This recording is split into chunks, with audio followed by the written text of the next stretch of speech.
Hello, welcome back to TALKSHOP, where we tell it like it is and let the chips fall where they may. And as we say all the time, folks, truth crashed to earth shall rise again. And our promise, our dearest promise that we're committed to, that we shall fight the gendarme. Any form of gendarme will be crushed with the truth. And that's a promise. And as we say all the time, I ask this question, what time is it? And your answer is nation time. Nation time, nation time. Well, folks, today we're going to, like we do all the time, we're going to tell the truth and let the chips fall wherever they may be, But today, allow me, with your kind permission, let me rant small and get some things off my chest. But before I do that, I'd like to mention that this Sunday, the buffet continues. Look, it's happening every Sunday at Cactus Creek. You're from local, some amazing local foods at Cactus Creek. And I'm making a special offer to my congregation, those of you who want to build a nation. Anyone who is a nation builder, who is a talk shopper, who comes on Sunday, trust me, not the free food though, but I'll give you a free nation building t-shirt. Not the whole, not everyone, no. The first 10, the first 10 nation builders, when they come, I'll give you a free t-shirt. Sunday at Cactus Creek. Please make sure you are there.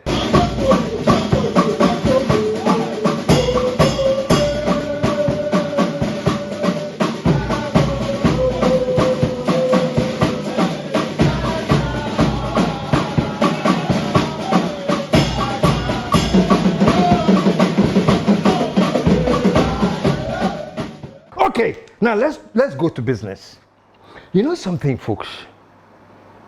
No credit you.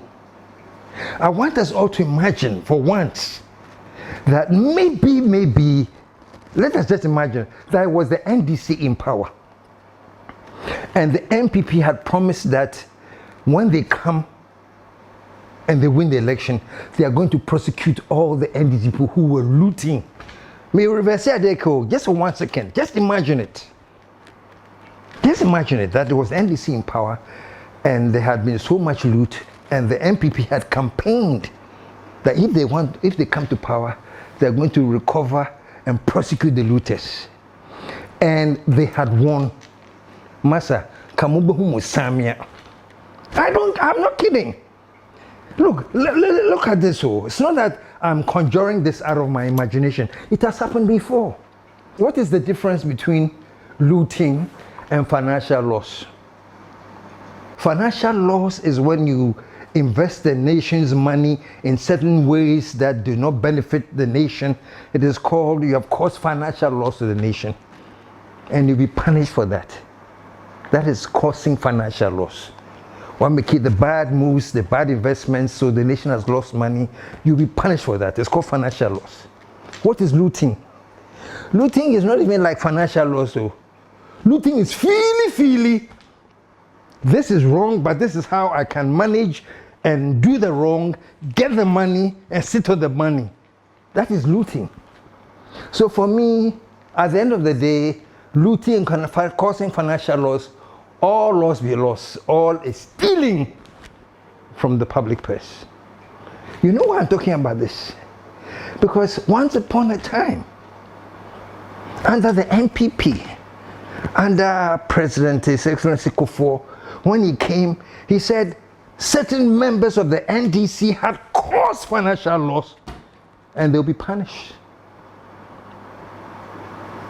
And yes, true to his word, the people who were tried, he was in such a hurry that he established fast-track courts. It wasn't business as usual. He established fast-track courts to fast-track the cases. And people were sent to jail for causing financial loss, folks. Chajukata, at the end of the day, challenged this thing. But he himself was jailed once. Francis Salome, the Minister for Finance, and the fast track, he was sent to jail. And yes, Right now, the Minister of Finance, Kenufrata, the former Minister of Finance, is not in town, and there's a whole fury. Why are you witch hunting? We have seen it before. This is not the first time in the history of Ghana. Salome, Deputy Finance Minister, Oko jail. I didn't hear one word about witch hunting because the evidence was there. So you see what caused financial loss. What's his name? Kwame Pipra, Minister of Finance. Oko jail. Did you hear anything about witch hunting? No. You see what caused financial loss. The quality grain issue. Those who were lined up, they had caused financial loss. They went to jail. Folks, all I'm saying is, it's the first time that people who had looted or caused financial loss had been sent to jail. It's happened before in our history.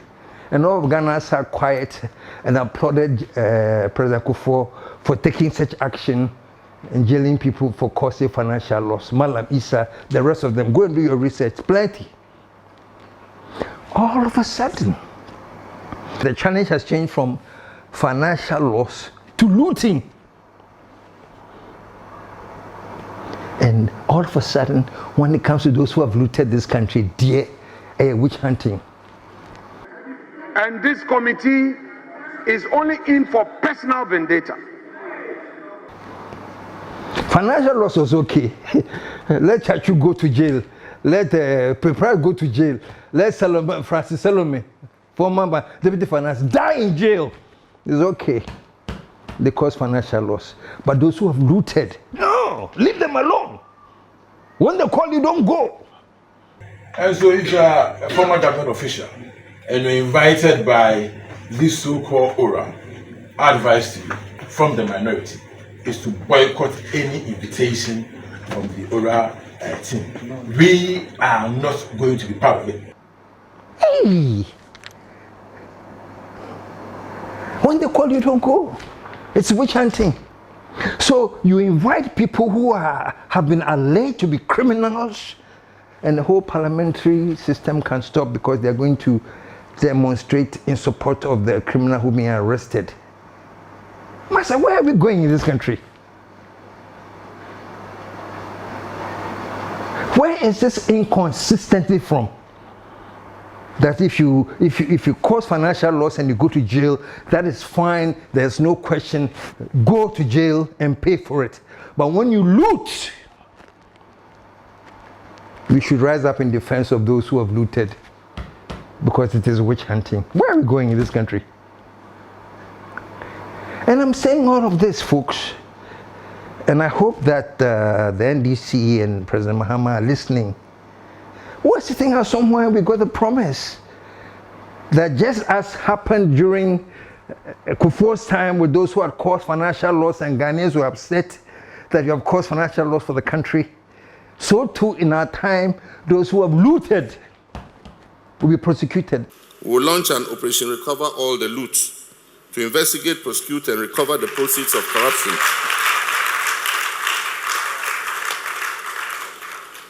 To investigate, prosecute, and recover the proceeds of corruption, no person found culpable will be spared. I just don't seem to understand what is happening in this country. And the reason I'm saying all of this is because we hosted Dom Leveau a couple of episodes ago. I'm sure you saw Dom Leveau. And he spoke like a true Ghanaian. Dom Leveau is not any regular person that we recruited from the street to. He is the head of Yoku. People were pressuring me, KSM, bring Dom Leveau. This whole fight for the recovery of the loot, we are not feeling it. KSM, bring Dom Leveau. So if you remember, when I interviewed him, I told him, look, you are the most wanted man in Ghana. It is a very, very great pleasure for me today, because I'm going to talk to somebody that for now I call Ghana's most wanted. Maybe wanted sounds like he was a criminal. Maybe let me put it this way, you are the most sought after person in Ghana. Why? Because people wanted to find out from him So what's the story with the loot and the recovery and the prosecution? Because we are not feeling it. I'll show you my emails. Bring him, bring him, bring him, bring him. And I brought him, hoping that he was going to come and explain to Ghanaians that, listen, we haven't forgotten about the loot. We haven't forgotten about the recovery. We are doing it, but it is this and this and this that we are putting in place.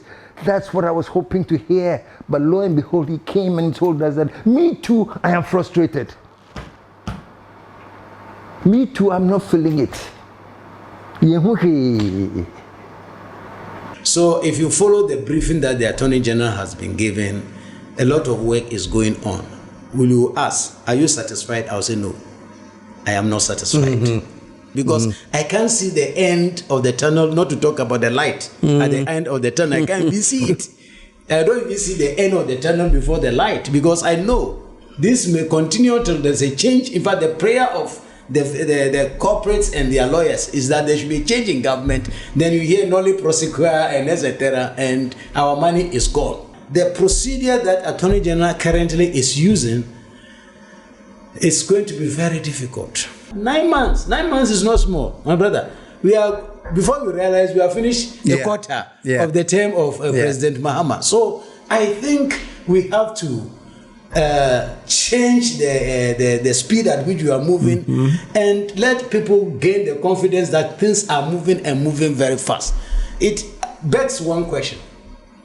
Doesn't mean they didn't prepare before coming to office, or they were not ready for winning the election. Because when I look at the quantum of money that we should recover and the speed, the snail speed at which we are moving, I'm like, when are we going to get there? We may not get there. We need to change the legal framework. And let me be blunt here. If government refuses to do these changes, it only tells me that either they are also doing the same thing, they are also stealing, or they have intention of stealing. That is the only motivation which will stop you from doing these things, which brings about quick win. And that was, for me, even as the host of the show, what took me off. And let me tell you something about my interview style. I don't go and study everything about the interviewer and then wait for them to come and then ask them questions about things I've studied. No, I just ask questions and let them tell me. So when he was coming, I wasn't even expecting Dom Levo to come and tell me that, me too, I'm not feeling it too. I thought he was going to come here and sit down and explain why it looks like things are being slow, but he's actually going to explain the story. But folks, just like you, I was surprised to hear that he too was not feeling it. So all I'm saying is this, people, and I want to send a message to my dear friend, His Excellency John Dramani Mahama. You know, I've sat right here and I've said it, and I haven't hidden the fact that if he says he's resetting this country, then I'll do everything in my power. And how many years I have left to know, I'll do it to support that we reset this country. Because if there's one thing we need in Ghana, I don't want to talk about Africa yet, let me concentrate on Ghana. If there's one thing we need, is resetting. It's the most important thing that we can do for our nation, for the generations that are coming, for the youth that are out there, you the young ones that are coming up. When we hear resetting, no. With all respects, me, I thank God for whatever time I've spent, you know, we have done what we can. We won't be here forever. But we are hoping that our children and our children's children will grow up in a country that has a thinking and a mentality that has been reset and is thinking right. And this country will progress like there's no tomorrow. So I said it time and time again that, Mr. President, if your agenda is resetting, you have my backing. It is not a secret that I have decided that this platform, we're going to use it to help back and support the whole agenda to reset. Very, very important. And the resetting is so critical. We shall reset our dear nation, Ghana. And one of the things about resetting, folks, is consistency. It's just that people cannot get away with murder anymore. That's how we have to reset our minds, so that we have to deal with corruption. And as Dom Lovo has said, the only way to deal with corruption is to make sure that corruption doesn't pay. That's why he told the Chinese example of the minister who had been held. Corruption shouldn't pay. The former Minister of Agric of China was found guilty of collecting bribe and awarding contracts, etc., to the tune of about $38 million. What did they do? The most impressive thing about it is that the trial was within 3 months or so. In Ghana, this will have remained in court for God knows how long. At times, some of the cases, until Jesus comes, they are never going to finish. Within 3 months or 4, they had finished the trial. When the gentleman was found guilty, he was sentenced to death. He was sentenced to death. And then they gave him a reprieve to say, look, gentleman, you have 2 years. If you want to leave, refund not just the 38 million, but all your assets, give it to us, because we assume you stole all of them. So we will take all your assets. But if after 2 years, you realize that you have not done that, you go and sentence you or and kill you or whatever they will do to you to take your life. So that is when they are making corruption unattractive. Yeah. Otherwise, it is like kid glove. You are treating people with kid gloves, and we don't even want to call it theft. It is only when somebody takes $2 Ghana cedis or 10 Ghana cedis from somebody's shop or in the house. Oh, it's a thief, it's a thief. Yeah. But these big ones who are still, we don't even want to call it theft. You say misappropriation and whatnot. Leakages. Yeah. There are some leakages there. Exactly. So that is my worry. Folks, we should start moving away from this mentality that when you are big and you have money and you are powerful, you can be corrupt. And then the justice finally will grind slowly. When they caught this guy who was wearing a military fatigue and they sentenced him and he couldn't pay the money, the look was saying, is it 3 years? 3 years. So Soja Fuata, was wearing military fatigue. 3 years in jail. People have stolen millions and billions. And they say, oh, but the justice goes slowly. So I guess it glands slowly for the rich and powerful. Who you hear now? Go and steal contumbre. Say you are hungry, you couldn't eat, you couldn't get food, so you went to somebody's farm and you stole contumbre. They will give you 12 years for stealing contumbre. The rich and the mighty can steal 300 million. And then they have ways and means of delaying justice, and they say, please, let's be serious. So, me today, I'm just saying that based on the reaction that we got from Dom Lovo's interview, I know that Ghanaians are waiting for action. Your Excellency, Mr. President, I deliberately talked about, we have seen this before. It happened at the MPP. It was called fighting financial loss, jailing those who have caused financial loss. No word of witch hunting crossed anybody's mouth. But at the NDC, people have ganged up and say it is witch hunting, and everything has been slowed down. Unfortunately, things have been slowed down to the level that people are now saying, "That's all pet." Look, oh, Charlie, I'm giving you the grassroots what they feel. I belong with them. No, let's be honest. No, I wouldn't say lucky, because I put in so much work to get to a certain position. I have. There's no what do you call it, the secret about that. But the point is that I have never forgotten where I've come from, and I relate to the grassroots. I understand the grassroots. I deal with the grassroots, and I know they are thinking. So I'm just telling the government now to understand that the thinking in the grassroots now is saying, are they all the same? Because, Your Excellency, people were expecting some different form of fire. We are resetting the country. You have looted the country. Let us quickly put you in jail to recover the loot. That's the fire that we were expecting. Even like in the first month, second month, we were expecting. But it's been 9 months. Folks, it is not the fault of the people. We are not just talking. No, we are saying things because we heard things. We had promises. We will launch an Operation Recover All the Loot to investigate, prosecute, and recover the proceeds of corruption.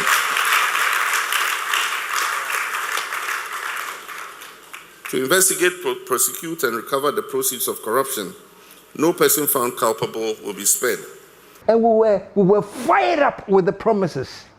And now that we have voted, we are not feeling the promises. You know what I'm saying?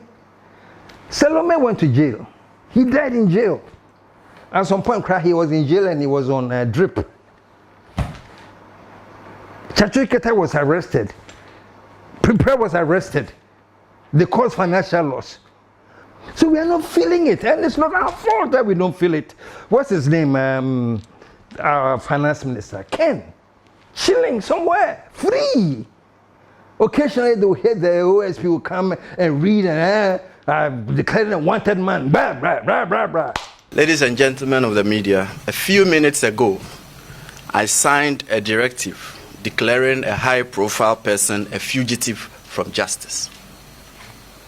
This person is wanted by the OSP to answer charges in respect of several cases, including the following. 1. Contractual arrangements between Strategic Mobilization Ghana Limited and the Ghana Revenue Authority for the stated objective of the enhancement of revenue assurance in the downstream petroleum sector, upstream petroleum production, and minerals and metals resources value chain. 2. Termination of a distribution, loss reduction, and associated network improvement project contract between the Electricity Company of Ghana Limited and Beijing Zhaochen Technology BXC. 3. Procurement of contractors and materials and activities and payments in respect of the National Cathedral project. 4. Activities and payments in respect of a contract awarded by the Ministry of Health, initially commenced by the Ministry for Special Development Initiatives to Service Ghana Auto Group Limited for purchases and after-sales service and maintenance of 307 Mercedes-Benz Sprinter 305 CDI ambulances for the National Ambulance Service. And 5. Payments out of and utilization of the tax refund account of Ghana Revenue Authority. Ladies and gentlemen of the media, the fugitive's name is Kenneth Nanaya Oforiata. Now, Chris is saying, Asa, and then they have these, what do you call that, the encounters, accountability series. Fantastic idea. But the series has just become a series where you come and tell us some things that we don't see or feel. Accountability, we want to build a watertight case and we have to do for. So when you're promising us before you came to power, you didn't have a watertight case then? Is it now that you're trying to build a watertight case? I'm speaking for the people. I'm speaking for how the people feel. I'm not speaking at KSM. I'm reporting to you what the feeling is on the ground. Let me say this. Mr. President, you have done well. Please trust me, I'm not saying everything here to say, no, you have done a lot. Sadly, the promise of recovering the loot for Ghana was so celebrated and was so expected. We will launch an Operation Recover All the Loot to investigate, prosecute, and recover the proceeds of corruption.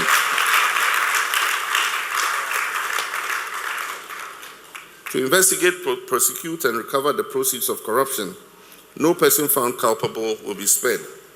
But let me say, that the sword of accountability will cut both ways, against both past and the present government. People generally feel that when it comes to that aspect of that promise, dear, the fire has gone down. Please, we invited Mr. Domulubu. He said so many things that can help restructure the whole system, the judiciary and everything that we can do. How do we recover the loot? How do we prosecute? What are the three main things in your view that should be done in Ghana? One, the legal framework must change such that it makes it easy to punish wrongdoing. Two, institutional arrangement. Like I said, we must change the courts from sitting only 5 hours, 3 hours in a day. They should run 24/7. The 24-hour economy should go to the court. Three, we should put systems in place not to respect people. There should be consequences for misbehavior. If anybody who crosses the red line will be shot, we should shoot. Otherwise, we are not serious. We cannot make a law and give exemptions to almost everybody because you know someone. No, that must stop. And that is what the resetting is all about. So please, let us take these things serious. Because people are not feeling it all. And don't blame people. Don't blame us as Yantishi. We are really not feeling anything. You know, this man has been arrested, Signals Bureau. He has so many mansions. Why is he? They put out there, he and his wife, Dubois. The investigations also established that the proceeds from the suspect's activities were used to buy significant landed properties and other assets of considerable value both in Ghana and elsewhere. We have number 2 Stream Park Drive, Mayfair Estates, LA, that is Accra. For that, they deposited, and we have the deposit slip as well as the receipt from the estate developer, $1 million United States of American dollars. Number 6, Edith Avenue, Mayfair Estates, Accra. Deposit 500,000 United States of America. That's American dollars. That's the initial deposit. All right. Then we have number 7, Edith Avenue, Mayfair, 200,000 United States of American dollars deposited for the property. Number 8, Edith Avenue, Mayfair Estates, Accra, 97,815 United States of American dollars was deposited for that property. But we are sure that other cash payments were made to complete the purchase and then the transfer of ownership. So we are tracing all those documents. Number 9, Edith Avenue, Mayfair Estate, 270,000 United States of American dollars deposited, initial deposit for the purchase. Number 10, Edith Avenue, Mayfair Estates, Accra, 150,000 United States of American dollars deposited. Now he also owns a company known as Vertex Properties. Vertex Properties, and we trace the proceeds of crime to Vertex Properties also. They have Vertex Properties owns 27 houses located at Oyarifa. Each house costs, an estimated cost of 295,000 United States of American dollars. We also know that they have 2 properties in London that we are tracking, and I'm going to trigger the mutual legal assistance between the United Kingdom and Ghana for us to be able to lay hands on those properties. Or was it a lie? If it is true that he had all these things, allegations are true against him, then why have they fizzled? This woman, Givtawari NSS, said all this thing about fake names and the millions and millions of cities that were blown on a giddy. Current Minister of Finance, the Honorable Dr. KCL Atuforsen, ordered a head count of all national service personnel as a precondition for the disbursement of arrears of allowances payable to the personnel dating back to August 2024 it was discovered that around 885 were ghost names. Our investigations have revealed a sprawling criminal enterprise whose network covers the entire country. This criminal enterprise was run by top-level executives of the National Service Authority and their accomplices in the private sector, known as vendors or service providers. This criminal enterprise resulted in the siphoning of huge sums of public funds into private pockets. In total, we can confirm from our evidence on the docket and from interrogations that a whopping 548,333,542 cedis and 65 pesos, over 548 million Ghana cedis to the criminal enterprise perpetrated by these executives, these directors and staff, as well as the service providers in the marketplace. What I want, as they say, the Jamaicans say, what I want. I even hear she's really actually in contention, in competing to be the GFA vice president. I don't know. Hey, oh my! So please, I'm begging. NDC, sit up. Plain and simple, do what you have to do. Learn from what Kufuor did, His Excellency Kufuor did when he came. Or see, you have caused financial loss, and he came against you with the force of the law, fast track courts or whatever. Do something. Please, let's feel it. Do something. Let's stop rich people and poor people getting away with corruption. That's the bane of our problems. As Dom Levo said very brilliantly, he says, when it stops raining from the top, the drizzling down there will stop. That's why it says someone, when he was an accountant, this accountant, whatever, he doesn't go for the small headmasters, he's going for the ministers who are directly at the top. When it stops raining at the top, the drizzling will stop. Your Excellency, the fight starts from the top. It storms at the top and drizzles at the bottom. Hold the big men accountable, and the small men will change immediately. Once they see the big man, that's why when I was Auditor General, I was not interested in headmasters and etc. I was interested in the directors, chief directors, and ministers. Because when you see the Minister of Education running, who are you a headmaster to stand? So it starts at the top, and then it will trickle down, and we will have a better society. Thank you.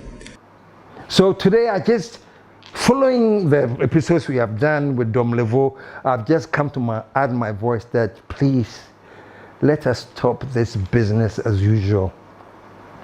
Let us introduce some more firepower.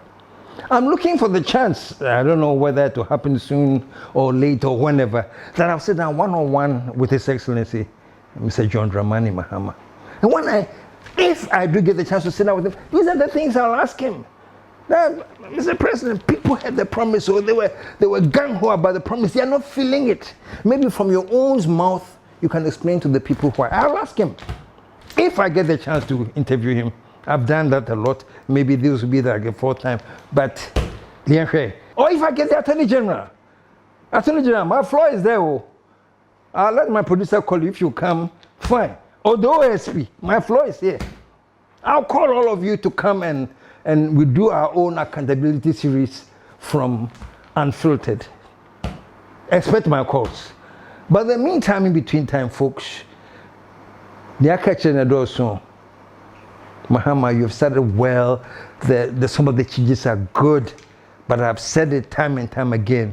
So, catching the door soon, which means there's even more to do than what has been started. And the only way you can accomplish the more to do that is left is the consistency, the drive, and the firepower. Folks, until we come again next time, signing off on TALKSHOP. Don't forget, Charlie, all TALKSHOP congregants who want to be part of my local buffet on Sunday at Cactus Creek, please send me a WhatsApp or call me and I'll save you a t-shirt and let's have local lunch and be happy.